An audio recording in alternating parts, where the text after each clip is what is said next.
यवतमाळ जिल्ह्यातून मोठी बातमी। दिग्रस तालुक्यातील साखरा गावाजवळ खासदारांच्या गाडीचा अपघात झाला आहे। संजय देशमुख वाशिम लोकसभा मतदारसंघाचे ठाकरे सेनेचे खासदार कामानिमित्त साखरा येथे गेले होते। कामाटपून ते दिग्रसकडे परतत असताना त्यांच्या इनोव्हा गाडीला मागून भरधाव टिप्परने जोरदार धडक दिली। धडकेचा आवाज इतका जबरदस्त होता की परिसरात काही काळ गोंधळाचे वातावरण निर्माण झालेत। या गाडीत खासदार देशमुख यांच्यासह 4 जण प्रवास करीत होते। मात्र सुदैवाने या अपघातात कोणतीही जीवितहानी झाली नाही। खासदार संजय देशमुख आणि त्यांचे सहकारी पूर्णपणे सुखरूप असल्याची माहिती मिळाली आहे। या अपघातानंतर स्थानिक नागरिकांनी तत्काळ मदतीसाठी धाव घेतली।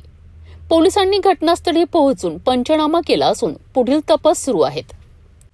भरधाव टिप्परमुळे हा अपघात झाल्याचा प्राथमिक अंदाज व्यक्त केला जात आहे। मोठी दुर्घटना टळली, एक मोठा अपघात सुदैवाने जीवितहानीशिवाय पार पडला। आता या अपघाताबाबत नेमकं कारण काय, टिप्पर चालकावर कारवाई होणार का, याकडे सर्वांचे लक्ष लागले आहे। नमस्कार।